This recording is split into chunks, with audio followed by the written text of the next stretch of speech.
আজ দেবীপক্ষের সূচনা শুরু হলো, তাই শারদীয়ার শুভেচ্ছা ও ভালোবাসা সকল বন্ধুদের।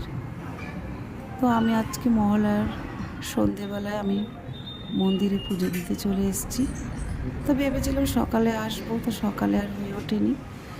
সন্ধ্যের দিকে আমরা দুজনে আর কি পুজো দিতে চলে আসলাম। তো মায়ের পুজো দিলাম, সত্যি মনটা ভীষণ ভালো লাগছে। আর মাকে খুব সুন্দর করে সাজিয়েছে। আর এই মায়ের মন্দিরটা জানো আমাদের বাড়ির কাছে। তো আমার ভীষণ ভালো লাগে যে একটা মায়ের মন্দির আমার বাড়ির কাছে, বা আমি মায়ের কাছে।